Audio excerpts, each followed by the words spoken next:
tema.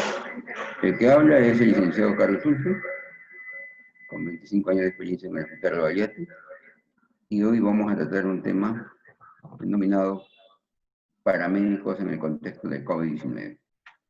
Tema sensible, que toca puntos de actualidad de esta gran pandemia que azota a la clase humana y que sobre todo afecta a nuestro país con un gran número de personas infectadas y que han hecho colapsar pues todos los sistemas de salud, viéndonos en la imposibilidad de dar una atención adecuada. Pero como nadie estaba preparado en este mundo, hoy estamos tratando de rectificar y dar las mejores atenciones con nuevos protocolos de atención. Entonces, espero que todos los que me están escuchando sean profesionales de la salud o estudiantes de salud, que puedan comprender el lenguaje que implica un tema netamente del área médica y de salud. Entonces vamos a empezar. El curso se denomina Paramédicos en el contexto del COVID-19. Entonces por ello tenemos que saber, pues, ¿cómo va esto? A ver, un momentito. Bueno.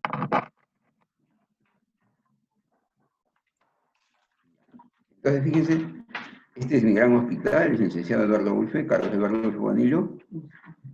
Este es el hospital al cual pertenezco, con 25 años de experiencia y que es, pues, sí, el lugar donde hoy tenemos, pues, una gran cantidad de pacientes infectados por esta terrible enfermedad y que han colapsado nuestro querido hospital, de tal manera que no tenemos posibilidad de dar más abasto a otros pacientes que se puedan infectar. Por eso recomendamos siempre las medidas preventivas y de control que permitan, pues, evitar justamente el colapso de estas instituciones de salud, ¿no? Sigamos.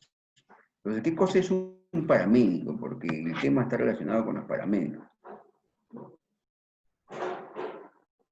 Ha salido...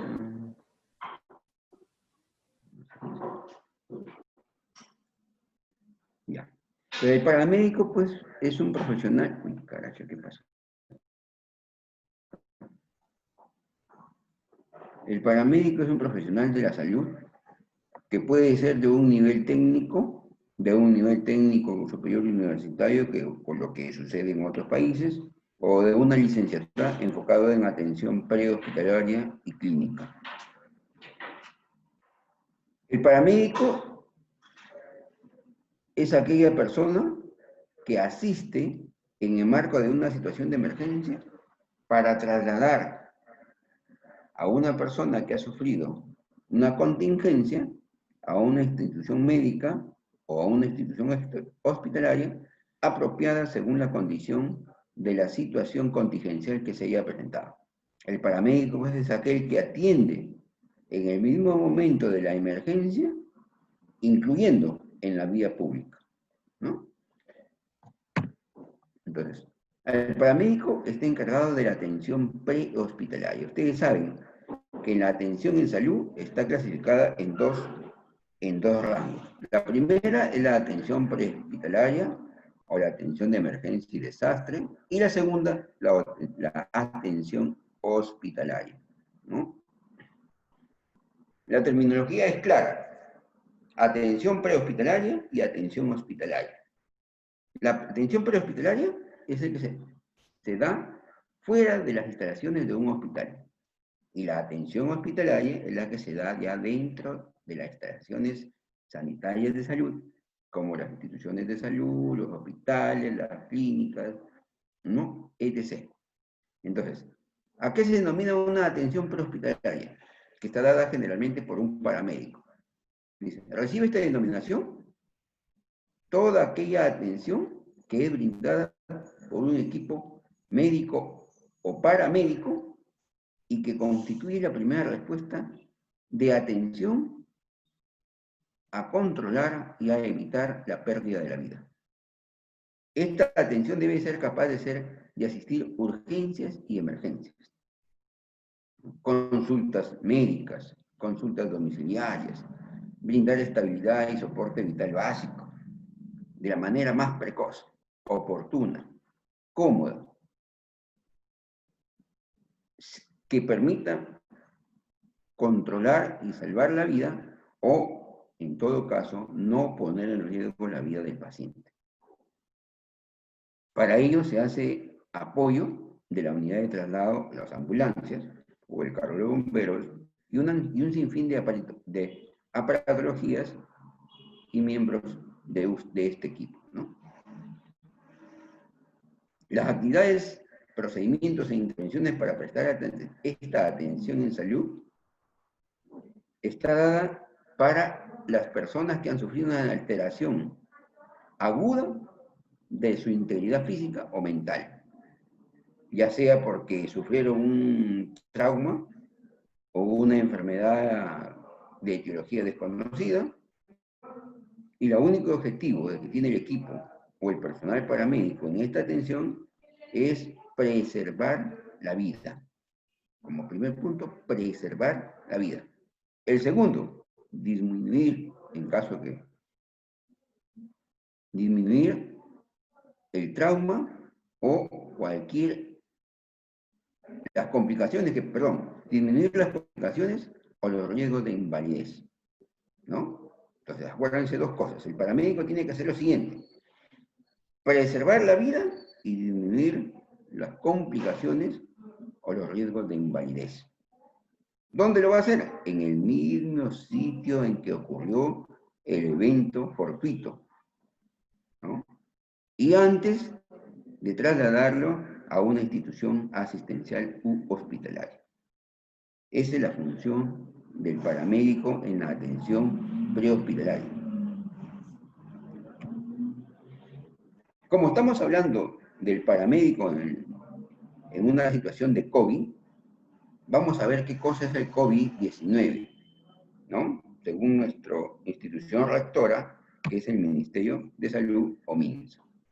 Entonces, fíjense pues que el coronavirus es un grupo de virus que causan enfermedades que van desde el resfriado común hasta infecciones graves, ¿no?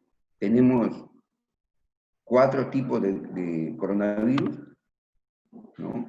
El alfa 229E, el alfa NL63, el coronavirus beta, el OC 43 y el beta coronavirus HKUI, ¿no? Son coronavirus propios, ¿no? O los más comunes en el humano. Los más especiales son el MERS-CoV y el SARS-CoV, que es el que actualmente nos está causando una gran cantidad de problemas y que han infectado a un sinnúmero de personas, que casi ya llegamos al 1.000.000 de personas que han fallecido, ¿no? Casi al 1.000.000 de personas que han fallecido a nivel mundial. Digamos. Bueno, según la OMS y la OPS y nuestro ente rector, que es el MINSA, dice pues que el origen de este COVID-19 proviene generalmente o proviene de los murciélagos, que a través de un vector, que puede ser un mamífero, muta y se transmite al ser humano a través de un contagio. ¿Cómo es la transmisión? Las proteínas exteriores del virus se adhieren a las células en el aparato respiratorio del huésped, es decir, la persona infectada. Los agentes del virus sufren mutaciones que alteran las proteínas de superficies. Entonces, estas se adhieren a la célula del huésped y desarrollan la enfermedad, ¿no? Que se llama enfermedad COVID-19. ¿Producida por quién? Por un tipo de virus llamado coronavirus SARS-CoV, ¿no? Entonces, fíjense acá. de manera sucinta. La transmisión de este virus, ¿no?, de un animal que pasa al ser humano y que de ahí se propaga entre los diferentes, entre más individuos, ¿no? Es evidente que esta transmisión de persona a persona está relacionada a los contactos, donde los contactos pueden ser familiares, trabajadores de la misma institución donde uno labora, y se va a difundir de tal manera que se va a hacer, pues, en progresión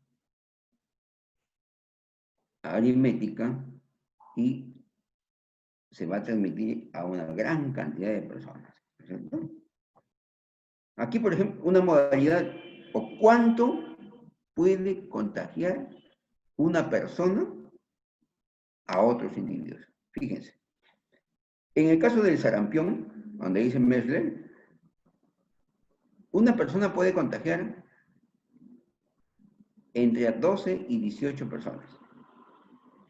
La influenza, una persona contagia hasta 4 personas.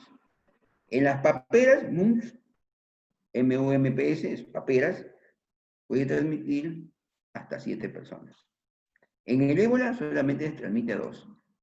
Pero en el caso del COVID, una persona puede hacer una transmisión N, es decir, a una gran cantidad de personas. Un solo individuo infectado puede transmitir esta contaminación a un sinnúmero de personas, ¿no? Y estas personas van a presentar características sintomáticas y asintomáticas. Las principales características clínicas que presenta la enfermedad COVID-19 son la fiebre, el dolor muscular, la tos, el dolor en el pecho, el cansancio, la falta de aire, y etc. Otras características como, por ejemplo, la anosmia, ¿no?, malestar general, dolor lumbar. No hay características definidas específicas, pueden variar. Y el periodo de incubación se cree que es de 2 a 14 días. Es un virus atípico, ¿no?, con características poco conocidas que aún están en estudio, pero que ya actualmente se van tomando nuevos protocolos de atención, de tal manera que ya hemos podido de alguna forma controlar. Las instituciones a cargo de controlar o de actuar para el control de esta pandemia es el sector salud, en todos los niveles de los gobiernos. Acá en el Perú tenemos el MINSA, el Salud, la Secretaría de las Fuerzas Armadas y Policiales y los establecimientos privados de salud, así como también las entidades prestadoras de servicios de salud, ¿no?, que brindan todo tipo de atención sanitaria. ¿Cómo debemos atender a un paciente o una persona que, sintomática o que queremos determinar si tiene o no tiene COVID-19? Por ejemplo, cuando viene de un país a otro o ingresa al nuestro en el aeropuerto, ¿quiénes se hacen cargo de detectar ese tipo de personas que pueden estar contagiadas o pueden estar contaminadas y que pueden ser entes de transmisión? ¿Quién? La sanidad internacional. Ellos captan a los pacientes, ¿no?, lo trasladan a través de nuestra unidad, desde nuestro sistema asistido de ambulancias, llamado SAMU, y lo llevan a un hospital focalizado para su tratamiento o aislamiento respectivo. Las personas que no vienen en el aeropuerto, pero que son captadas por establecimientos de salud no focalizados, ¿no? Cuando alguien sabe que hay un paciente sintomático que ya presenta fiebre, que ya presenta malestar general, o que presenta algunas otras características propias, o que pueden evidenciar la enfermedad, ya de hecho, primero, en primer lugar, lo que tenemos que hacer es darle una mascarilla Sí, y bueno, una orientación respecto a las medidas de prevención, es decir, educamos al paciente. Y luego de ello lo vamos a derivar al hospital, ¿no? Como un establecimiento de salud. Cuando ya está el paciente, o sea, cuando una persona es identificada en un establecimiento de salud, por decir, un trabajador, con características propias de la enfermedad, le haremos un triaje diferenciado con su mascarilla, siempre a todos hay que hacerle su mascarilla, hay que darle su mascarilla, y empezaremos los protocolos de atención con la toma de muestras. De acuerdo a ella, la característica de la toma de muestras, los resultados de la toma de muestras, se hospitalizará o se le hará un tratamiento ambulatorio, ¿no? Si se hospitaliza, ¿no? Hay que buscar áreas de aislamiento o hospitales específicos para COVID-19 o darle el tratamiento ambulatorio para domicilio si no es, dentro de las características clínicas, no es, tiene sintomatología leve, ¿no? Bien, acá decíamos lo mismo, ¿no? Cuando estamos en el aeropuerto, captamos un paciente a través de la sanidad internacional, si es sintomático, ¿no? Si es sintomático, lo llevamos a una zona de aislamiento con equipo de protección y luego será derivado a un hospital o a un hotel focalizado, o también podría ir a su domicilio, si es que las características clínicas no son de mucho riesgo, ¿no? Si es un paciente no asintomático, pero que viene, estamos hablando del aeropuerto, pero que viene de lugares donde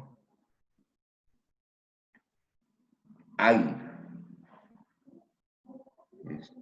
este contagio de coronavirus, tenemos que tomar como medida preventiva un aislamiento, ya sea en un hotel, puede ser un turista, entonces va a un hotel, o si viene a casa de algún familiar, en su domicilio, un aislamiento por 14 días.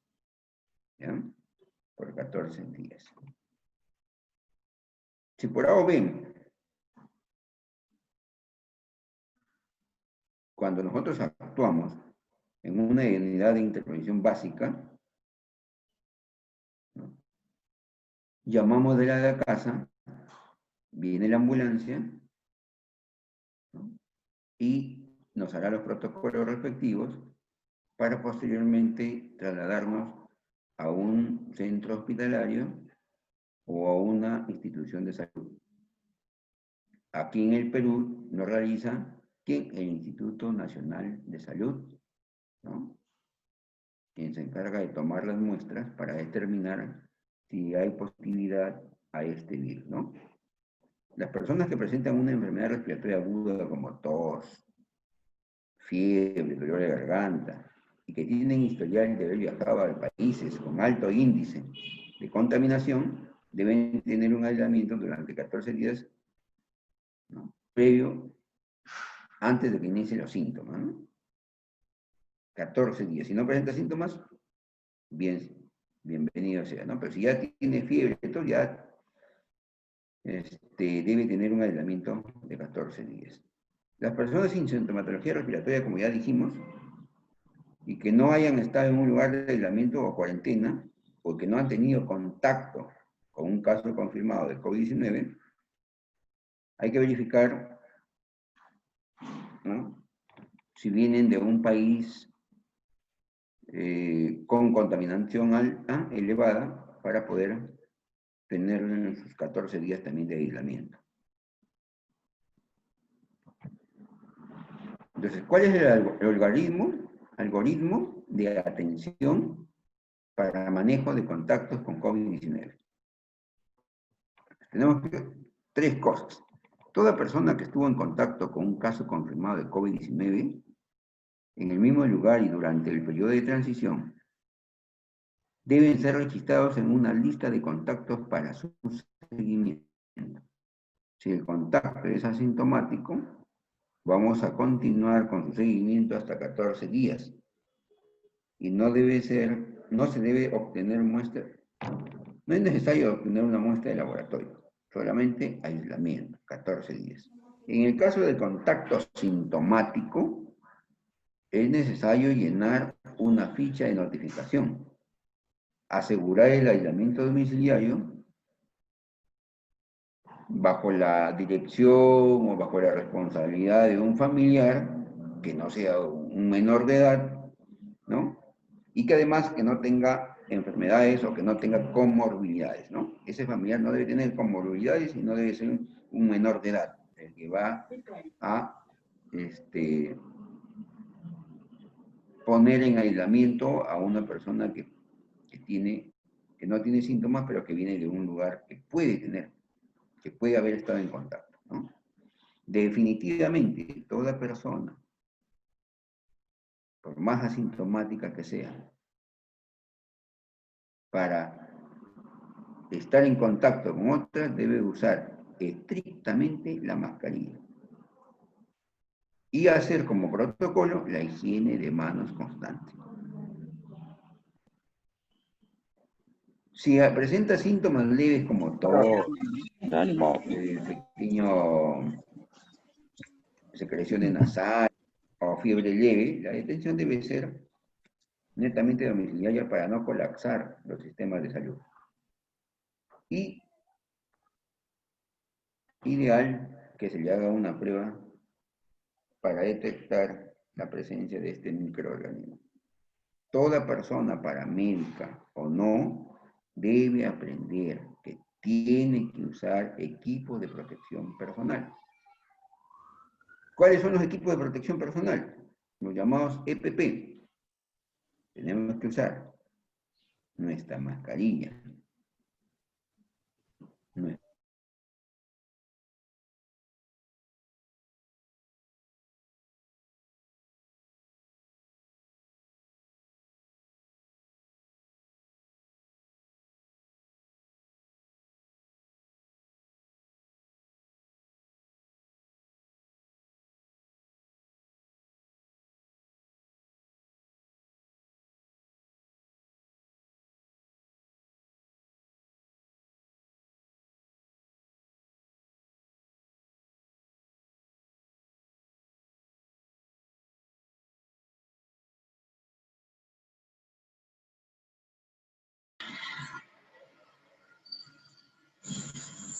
No se escucha al ponente.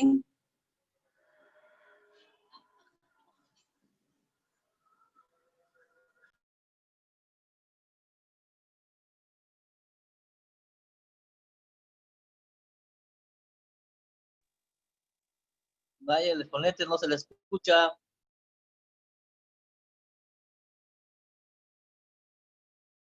No escucho al ponente.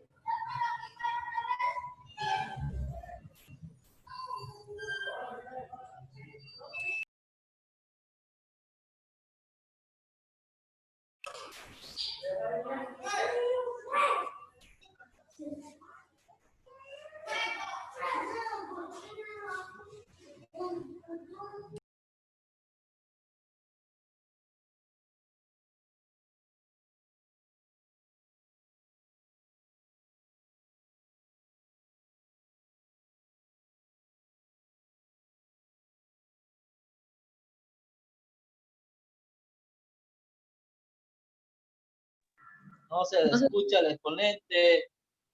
Ni se ve nada.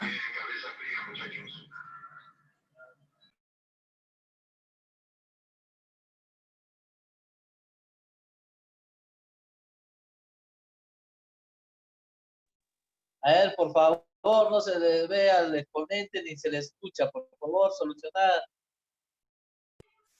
Sí, por favor, necesitamos escuchar al ponente, por favor. Solucionen rápido.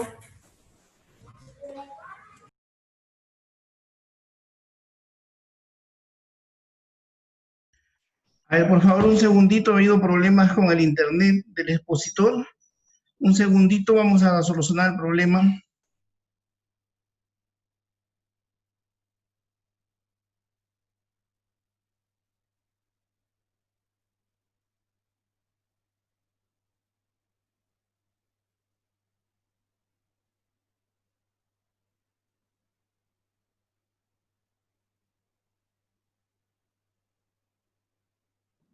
¿Ya? Hola.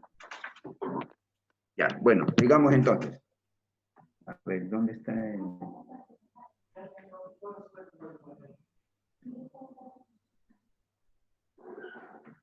Compartir pantalla, ¿no? Sí, comparte pantalla. ¿Dónde está? ¿Dónde está? ¿Dónde está? No, aquí está tu ponencia. ¿Dónde está tu ponencia? Acá está. Ya, sí. Bueno, continuamos, ¿no? A ver, ¿me escuchan? Sí, ¿no es cierto? Ya. Entonces estábamos diciendo que tenemos que aprender a cómo colocarnos y a cómo retirar los equipos de protección personal. Disculpen ustedes la interrupción, pero es el internet el que nos ha jugado una mala pasada. Pero bueno, ya estamos nuevamente en contacto. Entonces, les decía yo que para poder...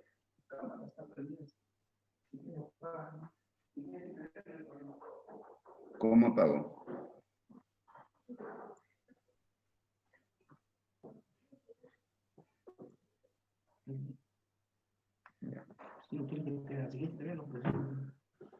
Bueno, como le decía. Entonces, 5 pasos importantes para que ustedes puedan ponerse bien un equipo de protección. El primer paso es que hay que ponerlo en la bata, ¿no? Primero los guantes, por supuesto. A ver, vamos nuevamente a hablar sobre cómo ponerse el equipo de protección. El primer paso hay que identificar cualquier peligro o riesgo, ¿no? O buscar un lugar adecuado para poder colocarnos nuestro equipo de protección. Luego, si no podemos colocarnos nosotros mismos, solos, hay que pedir ayuda o hay que ayudarnos con un espejo para poder hacer las amarras y el sellamiento adecuado del equipo de protección. Luego también tenemos que saber que una vez que se usa, tenemos que saber descartar este equipo de protección en un cubículo apropiado para desechos hospitalarios infectados en bolsa roja, ¿no es cierto? Entonces, lo primero que tenemos que hacer es ponernos nuestra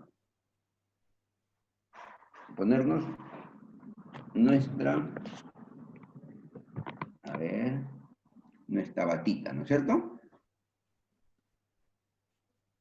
Luego nos vamos a poner la mascarilla, ¿no? Todo procedimiento, el primer paso es el lavado de manos, ¿ya? Que quede claro, todos los procedimientos mínimos que tengamos que hacer es el lavado de manos.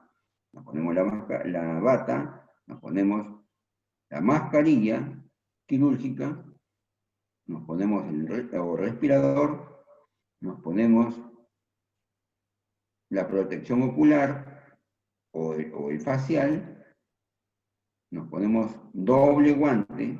El primer guante que tenemos que colocarnos es un guante quirúrgico, estéril, y luego 2 o 3 pares de guantes para poder trabajar, ¿ya? Esa es la forma correcta. Entonces, nuevamente, la bata, la mascarilla, el gorro, el equipo de protección ocular, el facial. Si hay que ponernos botas, nos ponemos botas. y nos colocamos nuestro guante estéril y posteriormente 2 o 3 pares de guantes sobre el guante estéril. Y así vamos a trabajar. ¿Cómo nos vamos a retirar después de haber trabajado? Nos quitamos el guante, ¿no? Hacemos un lavado de manos y vamos retirando todos los aditamentos como la mascarilla, el gorro, el equipo facial. Y una vez que ya nos hemos quitado todo, nuevamente nuestro lavado de manos. ¿Entendido? Bien. Entonces, para todo procedimiento, como ustedes verán, todos los procedimientos para atención mínima, ya sea en triaje, en consultorio, en hospitalización, en procedimientos, previo a ello, lavado de manos. ¿Ya? Y usar los equipos de protección adecuados. Cuando estamos en área de hospitalización o en áreas donde tenemos que manipular y hacer procedimientos, es necesario usar todos los equipos de protección, ¿no? Desde la bata, las mascarillas, los faciales o los lentes y los guantes.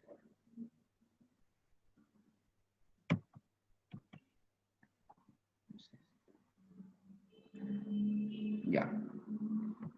Entonces, fíjense. La intención de un paramédico en esta pandemia COVID-19 es salvar vida. Y para salvar vida tenemos que reorganizar nuestros servicios, ¿no? Pensando en que va a haber un incremento de casos. Tenemos que lograr mantener la prevención y el control de las infecciones, optimizar el manejo clínico y asegurar la cadena de suministro, es decir, de todos los medicamentos, equipos y adicionales que necesitamos trabajar o colocar a este paciente, ¿no? Dentro de ellos, la medicación, los equipos para aplicación de vías endovenosas, ¿no? Los equipos o respiradores, ¿no? Para oxigenoterapia, etc. Pero también tenemos que pensar que el equipo de salud se debe proteger. Para con ello evitar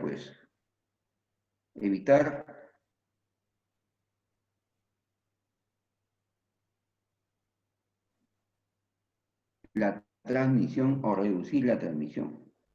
Entonces, ¿qué tenemos que hacer? Detectar y aislar casos para ponerlos en cuarentena, sobre todo a los contactos. Si yo tengo un paciente que lo determino positivo, pues tengo que buscar que la familia de este paciente o las personas que estuvieron con este paciente positivo tengan también la posibilidad de entrar en la cuarentena o de hacerle los exámenes respectivos para determinar si están o no están contaminados. Otra forma de reducir la transmisión es, como ya les dije anteriormente, higiene de manos. Higiene de manos.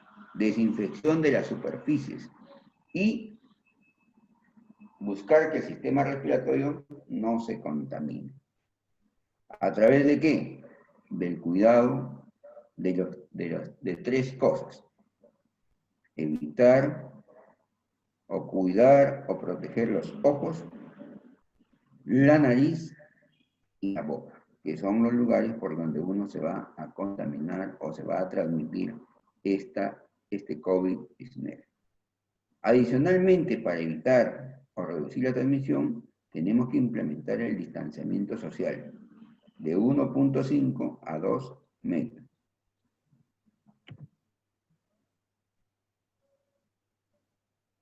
Lo que tenemos que hacer los paramédicos es garantizar la seguridad del personal, de los visitantes y de los pacientes.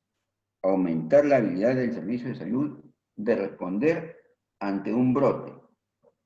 Reducir el riesgo del hospital de convertirse en un centro amplificador del brote. Quiere decir que no podemos permitir que nuestro hospital o el lugar donde trabajemos se convierta en un lugar de contaminación y que ponga en peligro a todos aquellos que estamos laborando en él, ¿no? Entonces, tenemos que implementar las medidas de prevención y control de esta infección, ¿no?, como respuesta a la epidemia. Entonces, lo que tenemos que tomar como medida preventiva, ¿no?, es evitar los contactos, buscar el distanciamiento social, porque las gotículas de saliva que emitimos al hablar, toser, estornudar, cantar, etc., nos puedan contaminar.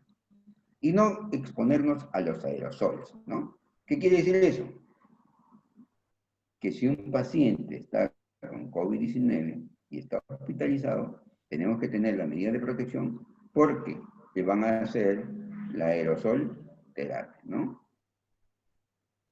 Todas las precauciones que se tengan que tomar no es solamente para el individuo contaminado, es para todas las personas, para todos los trabajadores de salud y en todos los entornos sanitarios. Acuérdense ustedes que una persona que tiene una infección, esta va a transmitir de persona a persona una gran cantidad, de tal manera que nos vamos a ver colapsados en contaminación. ¿Qué medida hemos dicho que vamos a tomar? Primero, higiene de manos, ¿no? Higiene de manos. ¿Quién lo dice? La OPS. ¿Qué más? La OMS. ¿En qué consiste la higiene de manos? El lavado con agua y jabón. Lavado con agua y jabón por un periodo de 20 segundos. El frote tiene que ser constante por 20 segundos. ¿Para qué? Para que este microorganismo, para que este virus se deteriore, para que este virus se deshaga, porque está hecho de grasa y el jabón lo va a deshacer, ¿no? Hay que hacer la higiene respiratoria, ¿no? Hay que tener o usar los equipos de protección personal, ¿no? Hay que usar los equipos para aplicación de vías endovenosas o equipos de punción correctos, limpios, seguros, esterilizados, ¿no? Siempre tenemos que tener, por prevención, una limpieza y desinfección de todos los equipos médicos, especialmente de todo el instrumental invasivo, ¿no? Los ambientes deben estar limpios, desinfectados, usar el hipoclorito de sodio, ¿no? La ropa debe ser tratada adecuadamente, de tal manera que tenga también una limpieza adecuada. Y por último, todos los desechos deben ser eliminados de manera correcta, en bolsas rojas, ¿ya? Aconsejar a todas las personas que están con esta enfermedad o que tienen tos o que tienen estornudos, el uso adecuado de este tipo de procesos. Si va a estornudar, es preferible que use un papel toalla, ¿no? O, si no lo tiene, sobre el brazo, sobre la flexura del codo, ellos deben estornudar, ¿no? Para evitar la diseminación. ¿Cómo vamos a evaluar el uso de la CPP? ¿No? ¿Qué equipo vamos a usar? ¿Cómo vamos a evaluar el riesgo para determinar el uso de PP? Eso lo vamos a hacer de acuerdo a qué tipo de interacción vamos a tener con el paciente. Si vamos a ir a entrevistarlo, si vamos a ir a hacerle un procedimiento, si vamos a hacerle una aerosolterapia, si vamos a hacerle la aplicación de las bolsas de las cámaras con reservorio, del binasal, o de repente si se le va a poner, ¿no? O se le va a entubar, ¿no? Entonces tenemos que ver, de acuerdo a qué procedimiento vamos a usar, vamos a determinar qué equipo de protección personal vamos a usar. También se va a tener en cuenta el modo de transmisión de la enfermedad, ¿no? Y por último, la cantidad de fluido corporal que se va a generar. Por ejemplo, si yo voy a cruzar con el paciente, la cantidad de fluido va a ser mínimo. Pero si yo le voy a hacer a una aerosolterapia, una nebulización, tengo que tener en cuenta que voy a hacer que haya una gran cantidad de fluido, de tal manera que puede ser más contaminante. Por lo tanto, tengo que usar equipos de protección de mayor seguridad. De igual manera, si lo voy a intubar, o si voy a apoyar en una intubación, yo tengo que tener un equipo de protección de más alta calidad, ¿no? Para atender a los pacientes con COVID-19 no se necesitan trajes de protección completos, guantes dobles ni capuchas que cubran la cabeza y el cuello, a diferencia de lo que sucede en los brotes de los filovirus como el ébola, ¿no? Lo que tenemos que tener en cuenta es que, de acuerdo a la actividad que vamos a realizar, debemos usar un equipo de protección adecuado, ¿no? Y estos equipos de protección adecuados deben tener una prueba de ajuste y de sellado, sobre todo para los respiradores. Debe ser comprobado a través de una normativa técnica la calidad de los equipos. Acá lo mismo que habíamos visto anteriormente, ¿no? Entonces, ¿cuáles son los riesgos para el paramédico de tener que atender pacientes COVID o pacientes con una atención prehospitalaria? Ante las emergencias y desastres, el paramédico sufre una serie de traumas, ¿no? Físicos y emocionales. Entre los traumas más destacados están, por ejemplo, el trastorno de trauma acumulativo, las lumbalgias, dado que el lugar donde trabajan no es adecuado, ¿no? Por ejemplo, no están trabajando en una mesa, no están trabajando en un escritorio, no están trabajando en el mismo lugar del accidente. Por ejemplo, aquí, ustedes ven que él opta por una posición, por más adecuada que él haga, está en una posición donde la postura no le favorece en nada a su salud, ¿no? Por eso en estas posturas puede producirse lumbalgias, ¿no? Lumbalgias mecánicas, no mecánicas, ¿no? Está expuesto a accidentes biológicos, a accidentes como por ejemplo los biológicos, que puede tener contacto, por ejemplo, sin querer el paciente puede estar convulsionando y además puede tener relajación de esfínter, ¿no? Y va, por más que el paramédico tome las precauciones, puede contaminarlo con esos líquidos biológicos, ¿no? Va a coger tejidos, por ejemplo, si es un paciente en un choque, en un accidente de tránsito, que ha sufrido una mutación, ¿no? Va a tener contacto con tejidos blandos, ¿no? O se va a golpear él mismo en el afán de poder sacar, rescatar, ¿no? El riesgo psicológicos, como el síndrome de la compasión y el síndrome del estrés postraumático, ¿no? Porque vemos cosas tan trágicas que a veces nos llega, pues, ¿no? Nos llega y nos hace sentir, nos hace ver que nuestra sensibilidad también de humano tambalea un poco y nos compadecemos del paciente, ¿no? Y por último, el síndrome de Burnout, ¿no? Es el síndrome que sufren todas las personas, o casi todas las personas que trabajan en un área de salud, donde el estrés hace pues que se sientan completamente abatidos, ¿no? Entonces, acuérdense ustedes que un paramédico trabaja en un sistema de emergencia o de atención prehospitalaria. Y como decía, los sistemas de emergencia pueden ser hospitalarios y prehospitalarios, o al revés, prehospitalarios y hospitalarios, ¿no? Los prehospitalarios, donde actúa el paramédico, se hace en el mismo lugar del acontecimiento.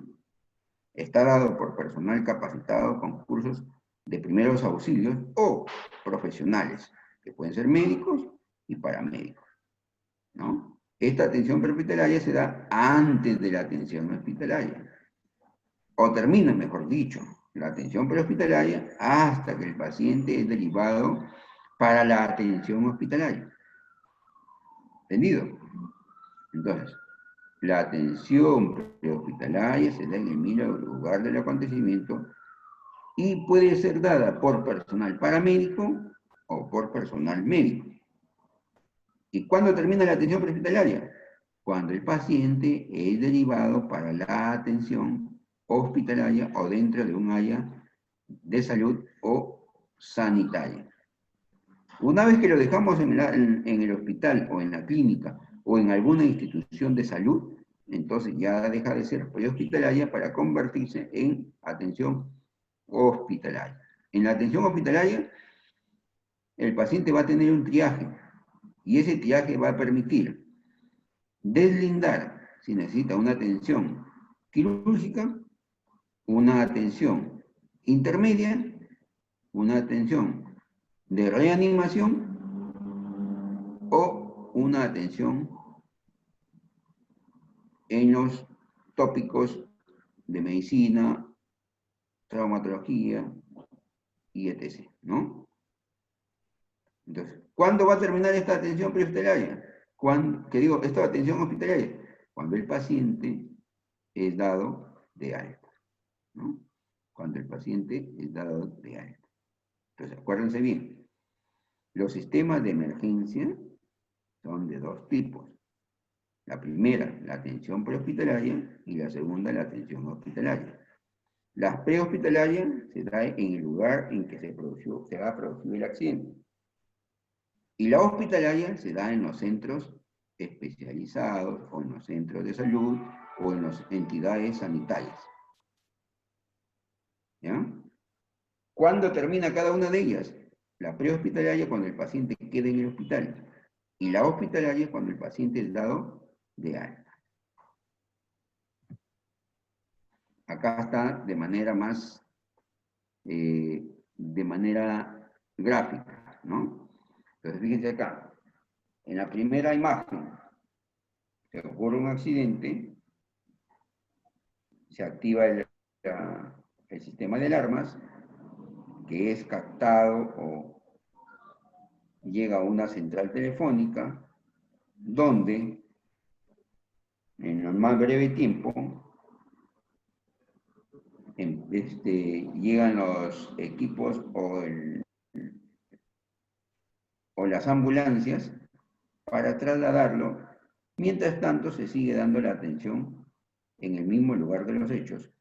Llegada la ambulancia, se traslada el paciente con la unidad de emergencia y pasa a una atención hospitalaria. Todo lo mencionado anteriormente es atención pre-hospitalaria.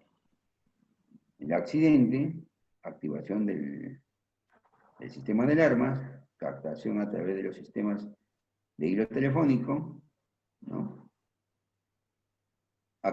Viene la ambulancia, en este caso el SAMU, se sigue dando la atención prehospitalaria en el mismo lugar de los accidentes, se traslada al paciente a un ente hospitalario y se empieza allí la atención hospitalaria.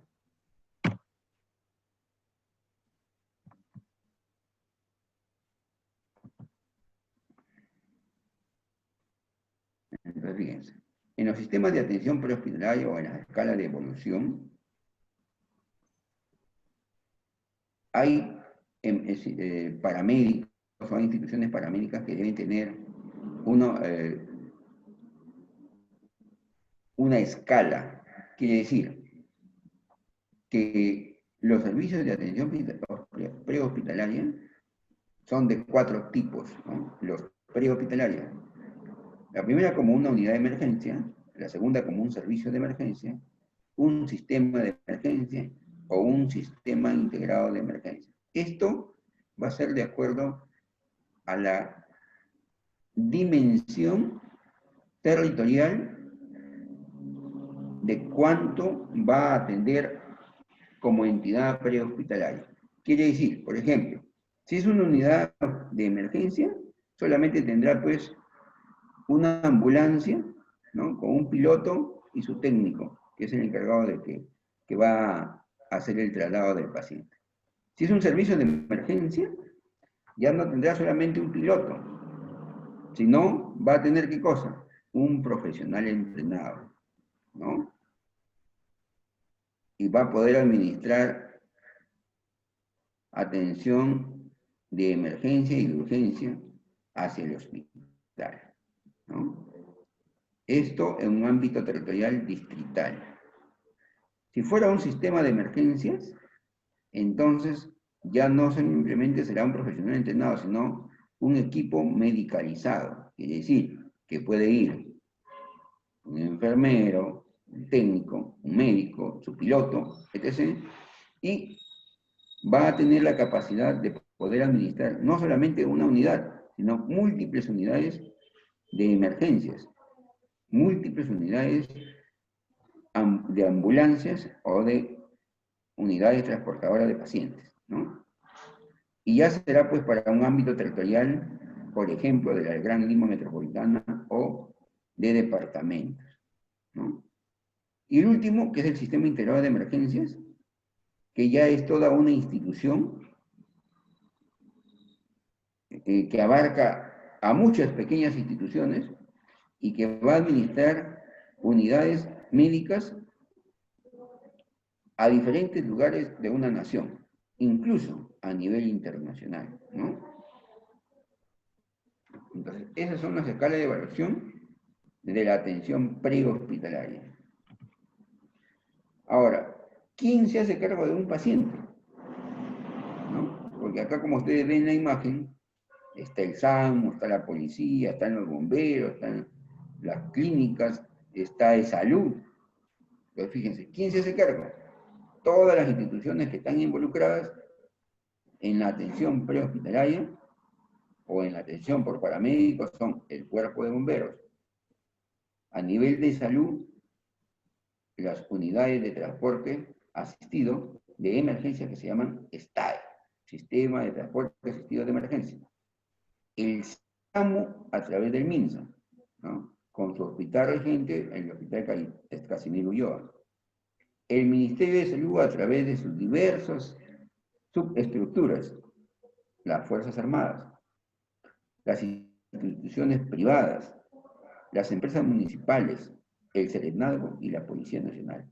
Todos ellos deben velar por una atención prehospitalaria o de emergencia, ¿no? Y todos ellos deben tener su personal capacitado paramédico o especialistas médicos para poder dar una atención prehospitalaria óptima. Entonces, en la atención prehospitalaria hay principios. Cuando uno va a dar una atención prehospitalaria, lo primero que tenemos que hacer es verificar cómo está la escena. ¿Qué significa escena? Quiere decir la primera foto visual que uno toma de la emergencia para saber si podemos actuar. Quiere decir que vemos un accidentado o una persona que ha sufrido un accidente o una situación fortuita, lo primero que tenemos que hacer es verificar todo el escenario, todo el entorno. ¿Con qué finalidad? De buscar una seguridad para el personal que va en ayuda prehospitalaria, ¿no? Tiene que buscar no ser víctima, ni tampoco poner en riesgo a la víctima que ya está en estado de emergencia o urgencia. ¿No? No vamos a sobreexponer a esta persona. Entonces, ¿qué tenemos que hacer? verificar bien todo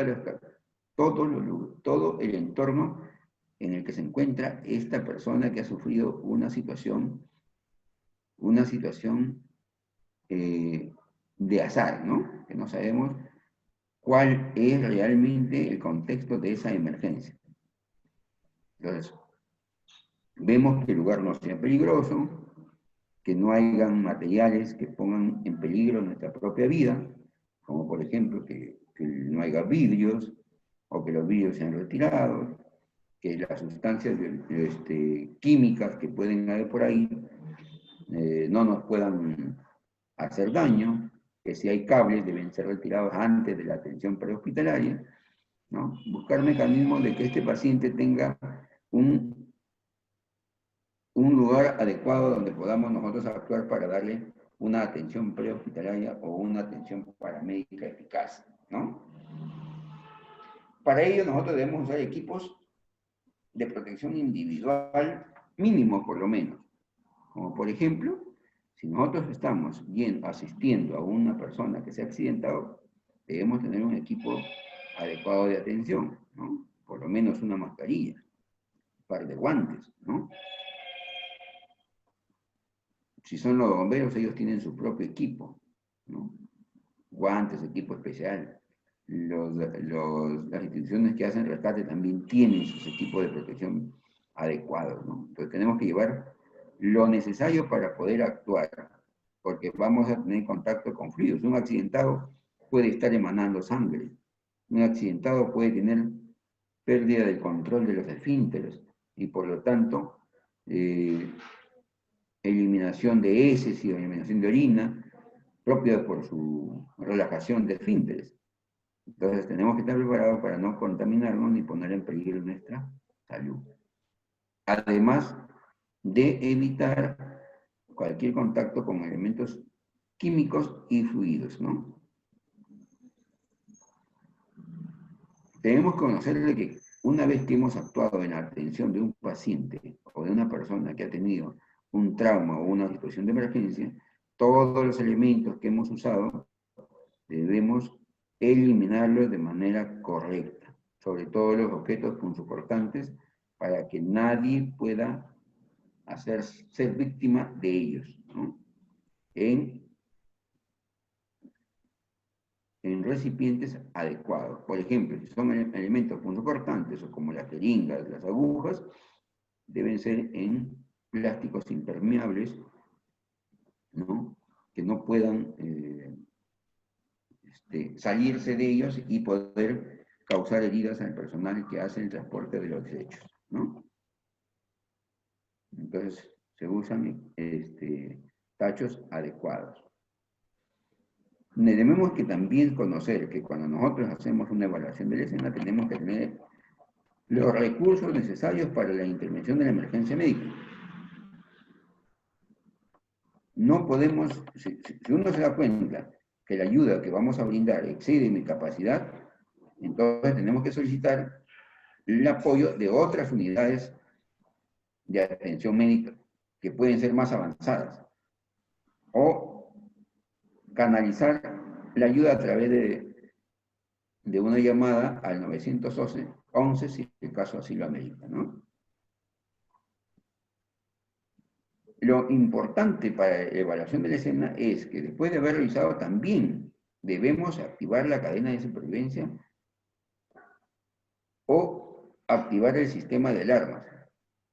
¿Cómo? Pidiendo ayuda para que alguien llame, ¿no?,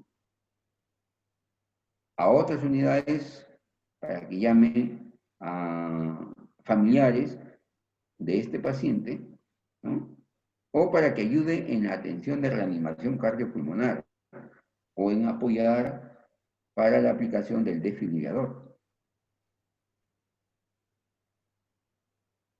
Entonces, es importante en la activación de la cadena de supervivencia, ¿no?,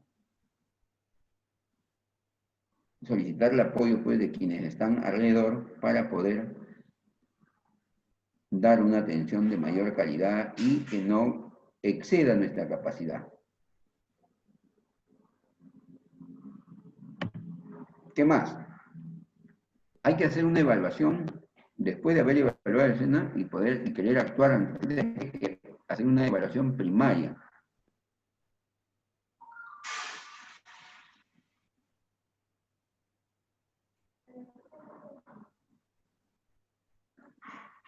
¿No? Entonces, ¿qué es lo que debemos hacer? Verificar si hay una respuesta de conciencia del paciente. ¿Cómo? Hablándoles, sacudiéndole los hombros para determinar su estado de conciencia. Por ejemplo, señor, ¿usted me escucha? Señor, ¿cómo está? Señor, dígame su nombre. Con energía fuerte para que el paciente pueda entender, pueda escuchar y determinar si este paciente está consciente o está inconsciente. Luego tenemos que ver si este paciente está respirando, ¿no? Y aplicar los protocolos correspondientes. Teniendo en cuenta que debemos proteger la columna cervical para evitar que este paciente tenga mayor trauma. Para ello debemos colocar, pues, elevar el mentón, ¿no? Reaccionando el mandíbula inferior, colocándole una especie de collarín, si el paciente tuviera un trauma. Hay que verificar en un examen cefalocaudal, verificar si es que hay respuesta respiratoria a través de mirar si hay expansión torácica, si puedo verificar si está respirando, ¿no? Poniendo nuestro oído cerca a su fosa nasal para saber si hay sonido respiratorio, ¿no? Y por último, si hay que determinar si es que hay actividad circulatoria, ¿no? Si hay pulso periférico a nivel de las extremidades, ¿no? Si es que vemos que un paciente que además de ello, o sea, hay pulso, pero que también está sangrando, hay que determinar o hay que actuar para detener la hemorragia. ¿Cómo? A través de la presión en la zona de lesión, ¿no? Pero no vamos a hacer con la mano solo, sino tendremos que coger un pañuelo o una tela y colocarlo sobre la zona donde está emanando la sangre y presionar con cierta fuerza para evitar que ésta siga fluyendo, ¿no? Controlemos también, por nuestra capacidad, la hipotermia. Y si sabemos aplicar la escala de Gladwin, mejor, ¿no? Siempre hay que tratar de abrigar a la víctima para que no vaya a ser una hipotermia. Si hay ropas húmedas por un esfínter, por esta relajación de esfínter urinario, hay que tratar de quitarla, ¿no? Si el paciente está completamente mojado por su oración profusa, también hay que quitarle y abrigarle, ¿no? Para ello, si no podemos sacarlo con la debida, con el debido manejo, tenemos que romper esta ropa, ¿no? Lo importante es darle la comodidad al paciente para evitar que éste se comprometa, ¿no? Si hay compromiso vital, tenemos que actuar inmediatamente. Hay que evaluar todo lo que es las funciones vitales, ¿no? Pero estos deben ser tan rápidos para que el paciente, si es que estuviera en un paro cardiorrespiratorio, no podemos demorarnos mucho tomando las funciones vitales sabiendo de que no está respirando ni está respondiendo su sistema circulatorio. Por lo tanto, tenemos que hacer rapidísimo el control de funciones vitales, lo más rápido, para detectar si es que hay o no compromiso cardiorrespiratorio.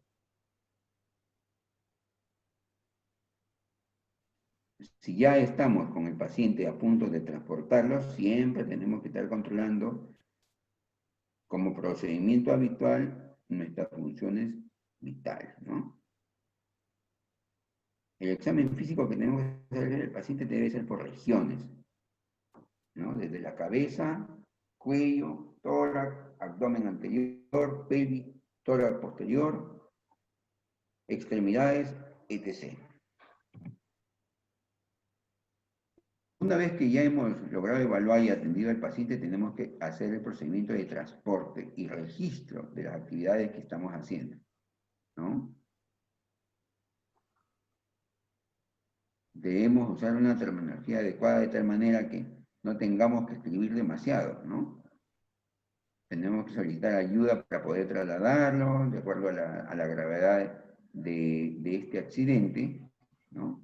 Y usar la terminología, como decíamos, adecuada para no tenemos que estar escribiendo ni estar de repente ilegiblemente, porque en el apuro no podemos escribir tan correctamente, entonces usamos terminología simplificada, ¿no? Siglas. Si es un paciente que no requiere una atención especializada, tenemos que llevarlo a un lugar o un centro asistencial de menor categoría. Si es un paciente que tiene compromiso circulatorio, que tiene hemorragia, que está quemado, entonces tendrá que irse a un centro de alta complejidad, ¿no?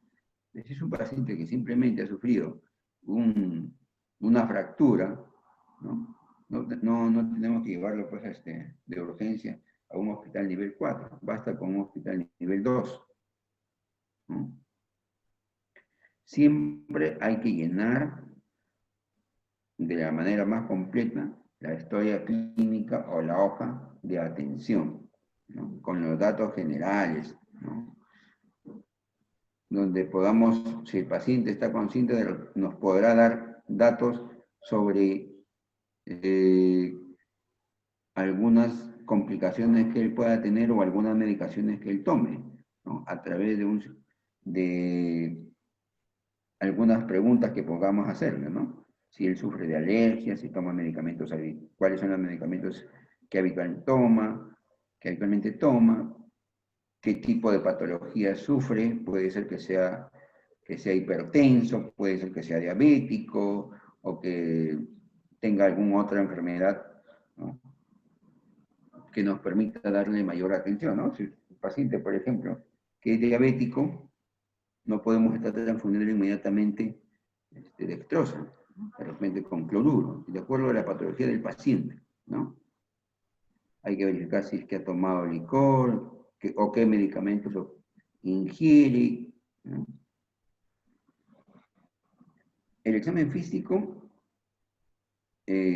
dada la emergencia, no podemos estar calificándolo dentro del CIE 10, ¿no? Sino ya eso se hará en el contexto hospitalario. Lo que sí tenemos que buscar o llenar en esta hoja es el tipo de accidente que ha sufrido o el tipo de trauma, ¿no? Y los lugares donde él haya tenido la lesión, ¿no? Hay que tener en cuenta que las emergencias clínicas obstétricas tienen mayor y meritoria atención, ¿no? Sobre todo en personas que pueden estar gestando, ¿no? Y también hay que ver la posibilidad de que haya un consentimiento informado, ¿no? O descargo de responsabilidad con firma del paciente o del familiar.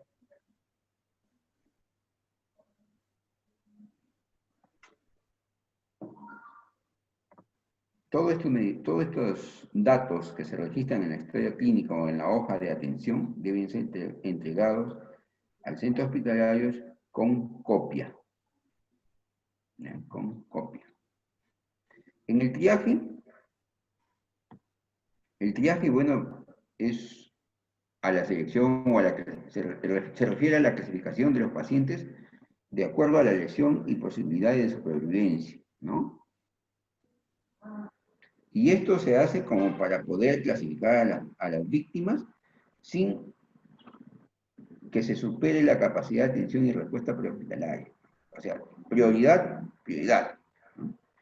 No podemos, por ejemplo, atender a una persona que ya está a punto de fallecer, si hay una persona que está con una hemorragia intensa, ¿no?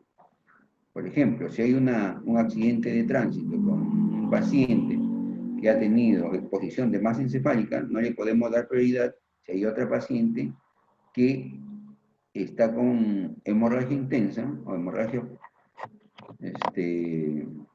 o con una gran hemorragia. Ya el paciente que ha tenido el accidente con masa encefálica expuesta, ya no hay mucho que hacer. Solamente dejarla hasta que venga la unidad operativa para que pueda determinar qué se va a hacer ahí. Pero sí tenemos que tener en prioridad a las pacientes que están gestando, a las pacientes que tienen hemorragia, a las pacientes que tienen quemadura, ¿no? etc. Ahora, en este triaje hay una clasificación de acuerdo a prioridad. Entonces, si la cantidad de víctimas excede su capacidad de respuesta, comunique inmediatamente a la central de emergencia y solicite la ayuda requerida, ¿no? Hay que priorizar la atención médica luego de identificar a los pacientes según la clasificación que tenemos de manera internacional. Y esta clasificación internacional es de acuerdo a la gravedad para varias o múltiples víctimas. Por ejemplo, hay prioridad 1, prioridad 2, 3 y 4. Y ellas se clasifican de acuerdo a color: rojo, amarillo, verde y negro, ¿no? Acá, por ejemplo, la clasificación de las víctimas, de acuerdo a la OMS y a la OPS, es, en código rojo, primera prioridad, o sea, ¿a quiénes atendemos inmediatamente? ¿Quiénes? Pacientes que vienen en paro cardiorrespiratorio, ¿no? Pacientes que vienen con asfixia y problemas respiratorios, pacientes con heridas en tórax y dificultad respiratoria, pacientes con neumotórax de atención, asfixia traumática por hundimiento de tórax, en un accidente por ejemplo, heridas maxilofaciales que complican o comprometen las vidas de ellas, shock o amenaza de shock, hemorragias severas internas o externas, incluyendo todas aquellas que son por fracturas expuestas, el síndrome de aplastamiento, las quemaduras con extensión mayor al 20% de la superficie corporal y que sean mayores de segundo grado. Personas que entran en estado de histeria o en estado de excitación máxima. Personas con evisceración, con abdomen agudo, severo, estatus convulsivo, pacientes ginecobstetras que están en trabajo de parto activo o sangrado vaginal abundante. Acuérdense. En esos casos, nosotros tenemos que actuar como primera prioridad. Todo lo demás lo dejamos. ¿Ya? ¿Qué más? En código amarillo, según la OMS y OPS, ¿qué pacientes están ahí? Pacientes con lesiones viscerales sin choque, lesiones torácicas sin dificultad respiratoria, o sea, se golpearon, hay fractura, pero les permite respirar, ¿no? Traumatismos cráneoencefálicos o traumatismos encefálicos cerrados sin alteración progresiva del estado de conciencia, o sea, se golpeó, se cayó, se golpeó la cabeza, pero está conversando normal, está tranquilo, ¿no? Puede respirar bien, hay estado de conciencia activo, entonces ellos pueden esperar un poquito, ¿no? Pacientes con quemadura de segundo grado, con el 10 o el 20% de la superficie corporal comprometida, o de tercer grado, con menos del 10% de la superficie corporal. Las personas que tienen fracturas mayores como pelvis y fémur, sin signos de choque, también están en esta clasificación amarilla. Las personas con dolor torácico sin compromiso hemodinámico. Y las hemorragias que pueden ser detenidas con vendaje compresivo, ¿no? Ahí vemos, por ejemplo, dos carros que se han chocado, ¿no? Las personas van a tener lesiones a nivel del tórax, ¿no? Por el golpe que se dan con el timón o el golpe que se dan con el parabrisas, y de acuerdo a ello vamos a actuar, ¿no? Según esta clasificación. La clasificación de las víctimas de acuerdo a la OMS y BPS de tercera prioridad. ¿Quiénes son? Ellas están en código verde. Lesiones menores sin riesgo para su vida, lesiones de tejidos blandos, heridas superficiales, o sea, cortes, ¿no? Hay personas, por ejemplo, que hacen intención suicida, intención, nada más, y se cortan el brazo para llamar la atención, ¿no? Ellas pueden esperar, ¿no? Fracturas no complicadas, luxaciones, fracturas no expuestas, ¿no?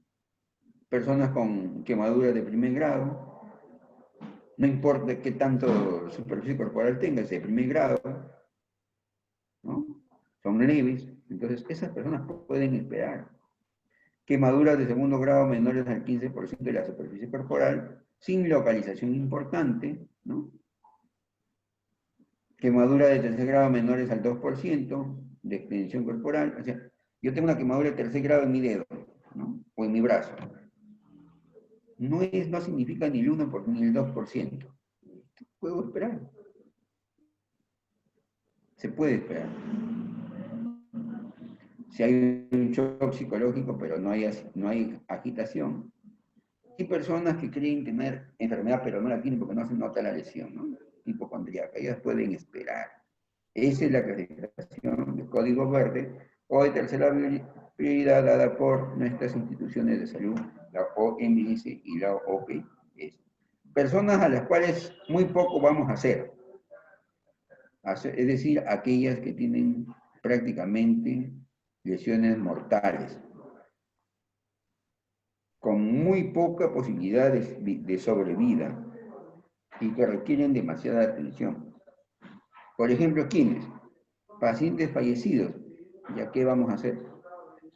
Las dejaremos ahí. Pacientes con lesiones mortales, con pocas posibilidades de sobrevida. Quemaduras de segundo grado mayores al 40% de la superficie corporal, donde ya prácticamente se ha perdido la sensibilidad. O pacientes con quemadura de segundo grado con mayores del 40% de la superficie corporal asociada a lesiones cráneoencefálicas o torácicas mayores, ¿no? Personas que se quemaron, se cayeron, más del 40%, no hay mucho que hacer.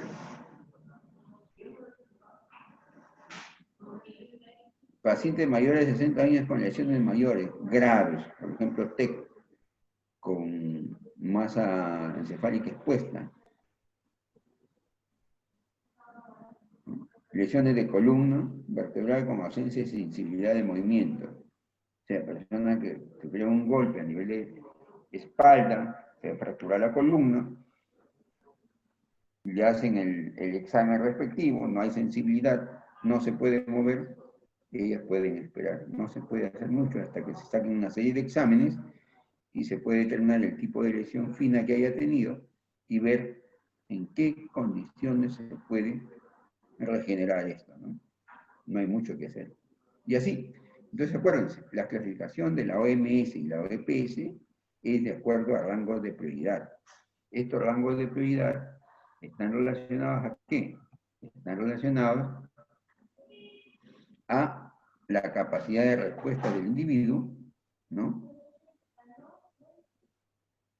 Y la gravedad de la enfermedad o del accidente o de la situación de azar que haya sufrido, ¿no? Esta clasificación está dada no solamente por prioridad, sino de acuerdo a un protocolo de color, ¿no?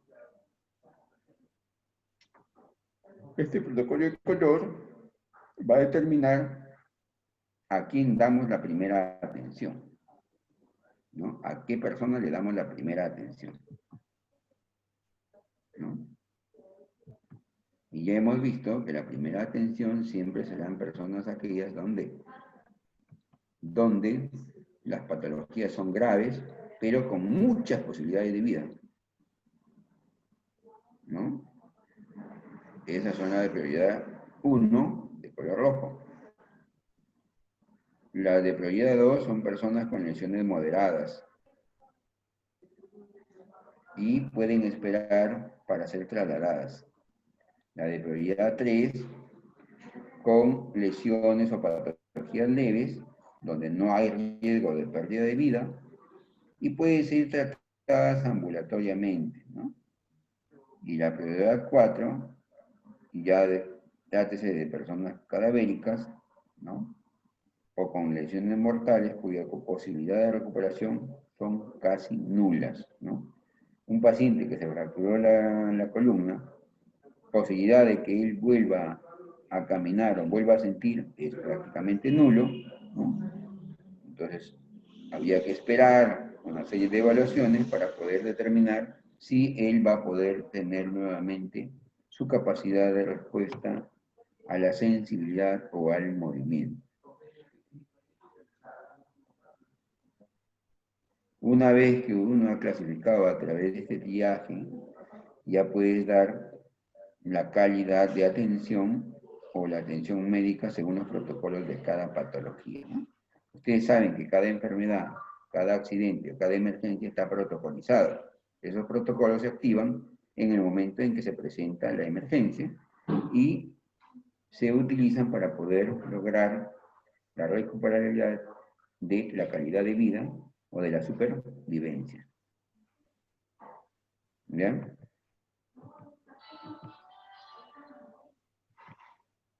Seguimos. Entonces, fíjense, esta calidad de vida o esta prioridad se tiene que dar en niveles. Por ejemplo, a un paciente de prioridad 1, no, a un paciente de prioridad 1,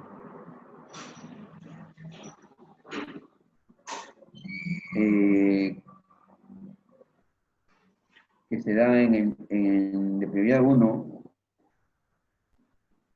cuando lo atendemos en la misma escena del accidente, y es tratado por un profesional o un no profesional, este debe evaluar si puede caminar, ¿no? Si no camina, si no tiene frecuencia respiratoria mayor de 30, tiene pulso, si no tiene pulso radial, ¿no? Si no responde a órdenes sencillas, es un paciente de atención prioritario para su traslado, ¿no? Entonces, esa va a ser mi clasificación. Paciente con prioridad 1, tengo que saber evaluarlo, ¿no? Para poder trasladarlo a un lugar adecuado, ¿no? Y a este paciente lo podemos tratar dentro o en la misma escena del accidente, ¿no? A un paciente que lo vamos a trasladar a un nivel básico y avanzado, debe ser tratado por un profesional paramédico o un médico entrenado, donde él va a determinar la capacidad de la frecuencia respiratoria, ya con equipos adecuados, con su presión arterial, evaluación por la escala de Gladwin, y el score de traumatismo, ver si tendrá una o más alteraciones, cuáles son las lesiones de riesgo, si tiene antecedentes de riesgo, ¿no? Y ahí nos vamos a dar cuenta qué tipo de atención de prioridad para su traslado a un centro hospitalario, y así, ¿no? Entonces, fíjense, esta es una hoja de servicio de atención de emergencia prehospitalaria. Aquí debemos llenar nosotros todos los datos como personal paramédico, ¿no? Los datos personales, si hay familiares, ¿no? Si en la evaluación de escena o en la evaluación subjetiva tenemos que verificar qué es lo que podemos observar, ¿no? En la atención cefalocaudal hay que verificar, o en la atención de triaje tenemos que o colocar acá si el paciente ha referido cefaleas, convulsiones, dolor de espalda, o si la paciente está embarazada, si tiene mareos, si hemos determinado que hay paro cardiorrespiratorio, ¿no? Si hay, si hay sangrado en alguno de los lugares, ¿no? Si hay vómitos, etc., etc., ¿no? Debemos también llenar, si el paciente puede responder, cuáles son los antecedentes que tiene, si es alcohólico, si toma alcohol, o si toma licor, si tiene alergias, si es asmático, si tiene antecedentes de cáncer, antecedentes de cardiopatías, si convulsiona, si es diabético, si tiene problemas respiratorios como el EPOC, si tiene hipertensión arterial, si tiene insuficiencia renal crónica, ¿no? Los valores de las funciones vitales, determinar también cuál es la evaluación que yo le he hecho cefalocaudal, si es que hay lesiones o dolor a nivel de cráneo, cara, cuello, tórax, espalda, pelvis, en los miembros inferiores, ¿no? Si es que hay contusiones, si es que hay fracturas, si hay herida de arma de fuego, si hay herida de arma blanca, si hay luxaciones, quemaduras, etc. Y aquí, como ven, está la clasificación, ¿no? O el lugar donde ellos pueden determinar el dolor, decir, de la espalda, y uno lo transcribe aquí en esta figura para que sea más rápida la leída. Luego aplicamos la escala de Gladwin, la regla de los 9 para casos de quemadura, ¿no? El tipo de vehículo que vamos a solicitar, ¿no? Lo que normalmente podemos llamar impresión diagnóstica también, que es lo que más o menos estamos pensando que puede tener este paciente, o que haya sufrido este paciente en el accidente que le tocó vivir, ¿no?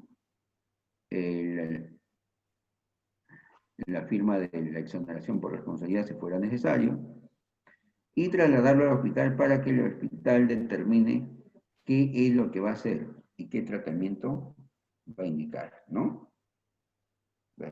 Toda ambulancia debe tener, no solamente en la época de COVID que vivimos, sino en todo el tiempo, ¿no? El conductor, el piloto, el médico o paramédico, y toda la aparatología necesaria, por ejemplo, el monitor, el cardiodesfibrilador, el balón de oxímetro con manómetro y todo, la camilla retráctil, el kit de vía aérea, el kit de paro y medicamentos respiratorios, la tabla espinal con fijador, los emblemas distintivos visibles, el kit ginecológico, el collarín, el kit toxicológico, el oxímetro, que es fundamental, el chaleco de fijación, las férulas rígidas e inflables, las luces distintivas y las sirenas multitonales, ¿no? Para que pueda avanzar y abrirse paso en el camino. Entonces, todos estos componentes debe tener una ambulancia que dirige a un paramédico para la atención de emergencia o de urgencia.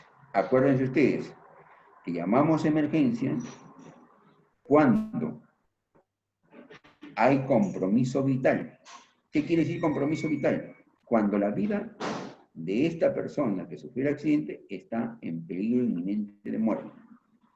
Entonces, ahí, eso se llama emergencia. Ese paciente no puede esperar.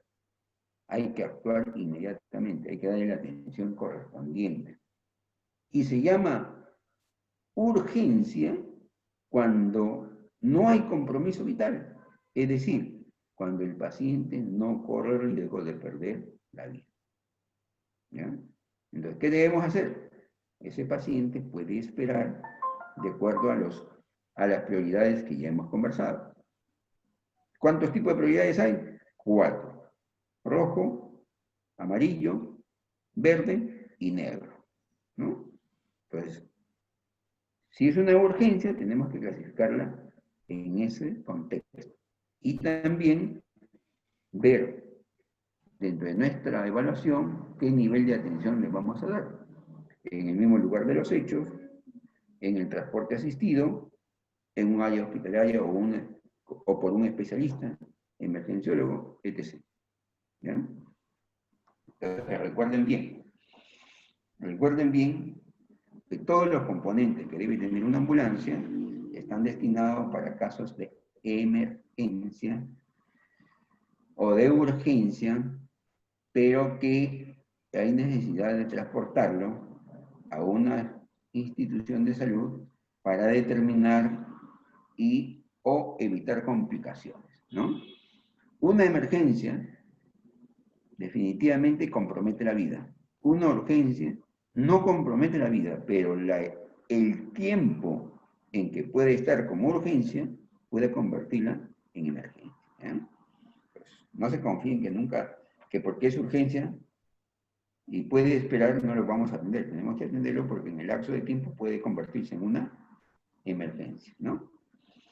Hay una ley que establece medidas para fortalecer y garantizar el control de riesgos y enfermedades de la población, es la ley 3423, ¿no? En el caso del COVID, está el decreto de urgencia 020, ¿no?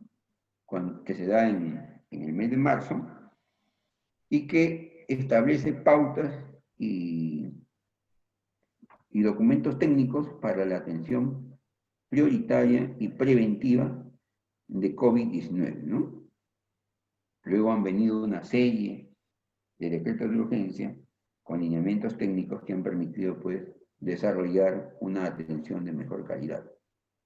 Pero, como nadie conocía de esta enfermedad, poco a poco se ha ido haciendo nuevos protocolos, de tal manera que ahora ya se puede atender y restablecer la salud de muchos connacionales y de muchas personas que han sufrido o que sufren esta enfermedad, ¿no?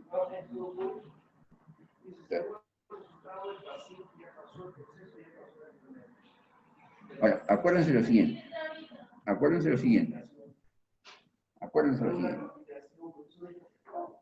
Cuando nosotros hablamos de que el paramédico es un ente fundamental en la atención de COVID, estamos hablando de algo cierto.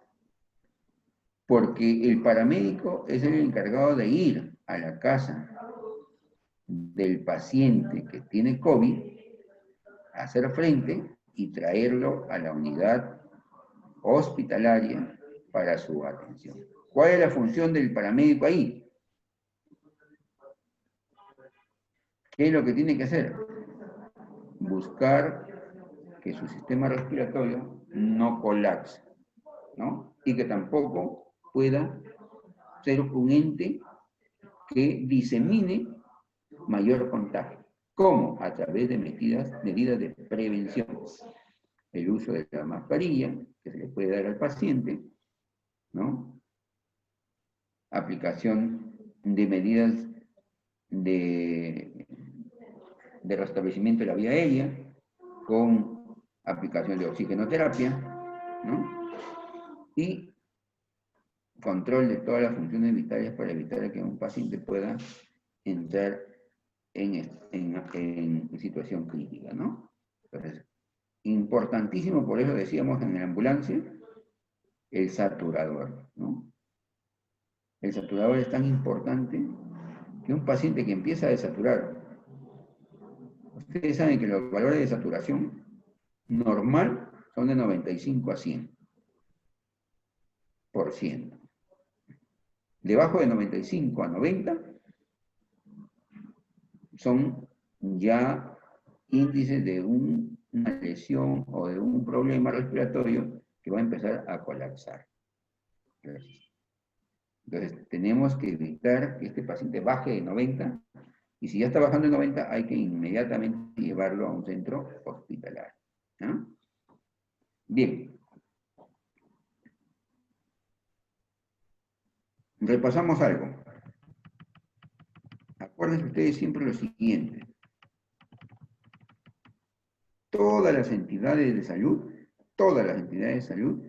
están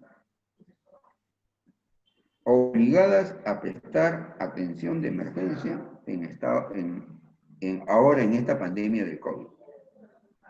Ahora no hay que, es asegurado o no es asegurado y se puede atender en un hospital de salud o en un hospital del MINSA.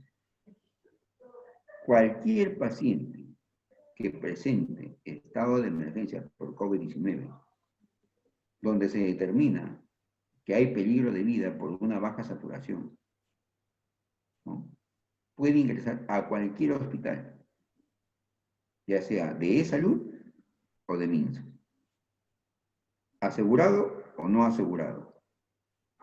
No hay discriminación en el estado de emergencia. Por lo tanto, es un derecho de cualquier persona ser atendido hasta su estabilización en cualquier centro hospitalario. ¿Entendido?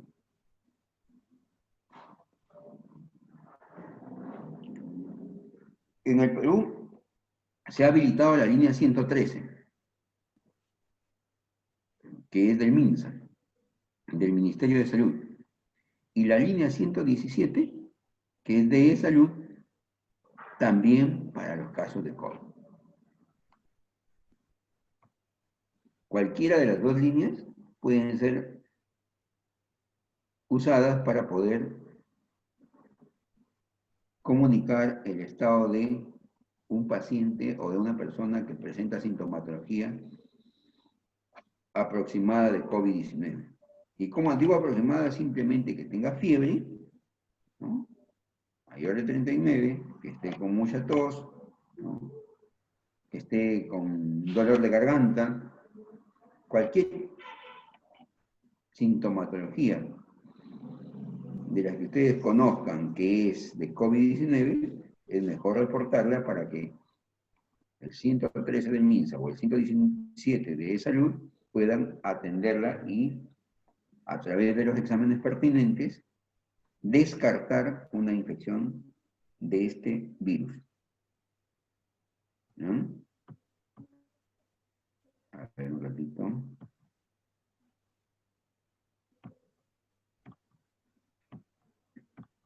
Acuérdense siempre que todo el profesional paramédico tiene que tener como etiqueta la concientización de la higiene de manos. Higiene de manos en todos los momentos. Por un tiempo de 20 segundos, una buena higiene de manos va a controlar cualquier tipo de contaminación o diseminación de la enfermedad o de este COVID-19. 2. El distanciamiento social, mayor a 1.5 o a 2 metros. Y 3. La protección, ¿no?, la protección de nuestros ojos, nariz y boca, porque son los sitios por donde va a ingresar fácilmente este virus. ¿Ah? Entonces, si nosotros controlamos eso a través de la utilización de las mascarillas, a través de la utilización de los lentes o a través de la utilización de los faciales, ténganlo por seguro que vamos a estar completamente protegidos de contraer este tipo de virus. ¿Ya? Pero también es importante no sobreexponerse. ¿Qué quiere decir eso?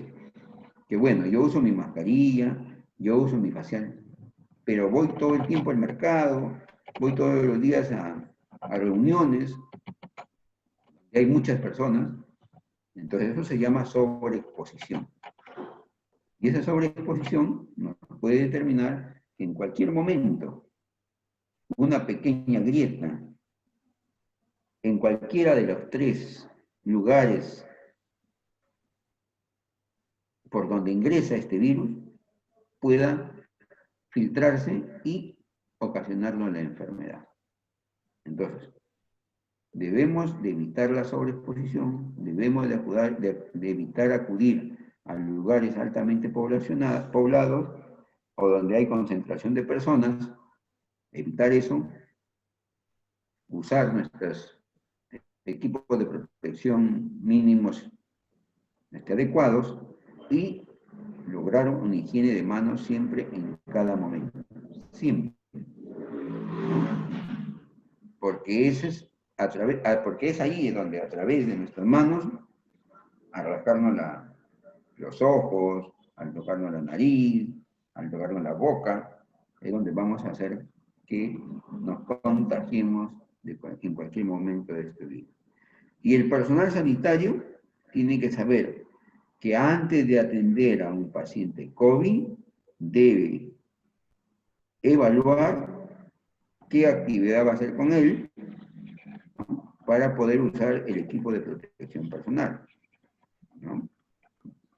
Pero ideal es que tenga su equipo de protección completo. ¿Cuáles son los equipos de protección? Empezando de cabeza a pies. Su gorro, sus anteojos, facial, su mascarilla, de preferencia N95, sus mandiles, sus guantes, sus zapatos descartables y por último su mameluco, ¿no? El equipo de protección completo. De acuerdo a la actividad, debe usar eso. Por ejemplo, si va a hacer una actividad de triaje o de conversación en un consultorio, no va a ser necesario todo el uso completo del paquete de protección personal. Bastaría con una mascarilla, un facial y una bata descartable para poder atenderlo. Pero si yo voy a entrar a un lugar donde le voy a hacer aerosol terapia, debo usar toda la implementación. Todo, incluyendo el mameluco. ¿Ya? Si yo voy a entrar a un lugar donde voy a ponerle el tubo para respirador artificial, entonces tengo que tener la precaución de usar mi equipo de protección completo, con mascarillas de alta calidad, ¿no? N95 o de doble, o respiradores de doble filtro, ¿no? Pero con la N95 es suficiente. Y nuestro facial. Pacientes que van a ser tratados por emergencia con aplicación de tubo endotraqueal, debemos tener la protección completa. ¿Ya? ¿Qué más? Importantísimo recordar que todas las vías de transmisión deben ser cubiertas para tratar de evitar una contaminación. Debemos tener un seguimiento al contacto, debemos evitar exponernos al contagio o a que nos caigan las gotitas de saliva. Y las gotas de saliva no simplemente se dan por la tos. Esas gotas pueden ser diseminadas a través de habla, estornudo, tos, canto, una conversación simple. ¿Ya? Bien, entonces, espero que haya quedado claro.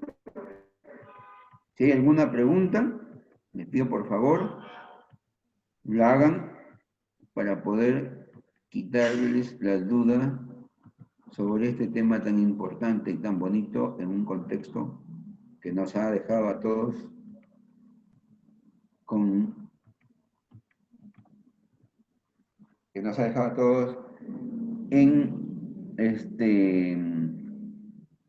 como les digo, que nos ha dejado a todos realmente preocupados porque no podemos, o nuestro sistema de salud no ha podido contener la avalancha de personas contaminadas.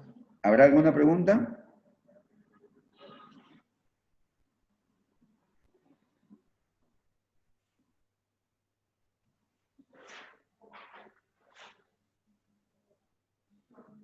A ver, preguntas.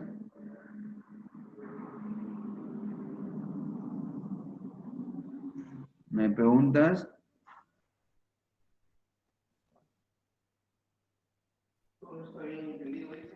A ver, no hay ninguna pregunta, todo ha quedado claro. Si fuera, por favor, antes de despedirme, agradeciéndole anticipadamente Está bien por su participación. claro, exponente. Dígame. ¿A todo claro? Está Ya, bien claro listo. Sí, está bien claro. Excelente la ponencia, profe. Bendiciones. Bueno, les agradezco. Espero que esto sea difundido y se puedan hacer retroalimentaciones entre ustedes, porque la mejor arma que tenemos los profesionales de salud es la constante capacitación. Y los felicito, porque la capacitación es como el pan o como el alimento para nuestro cuerpo. Le agradezco enormemente y será hasta otra nueva oportunidad. Muchísimas gracias. No sé si sería posible que nos faciliten las diapositivas. Sí, las diapositivas se les van a enviar a todos los que han asistido al curso. ¿Ya? Gracias. Listo. Buenas tardes. Buenas tardes. Bueno, agradecemos la participación del distinguido licenciado, él siempre nos acompaña en las ponencias. Cualquier cosa, cualquier consulta, llamen a las oficinas de Medicina Perú. Muy agradecidos, hasta nuestra próxima actividad.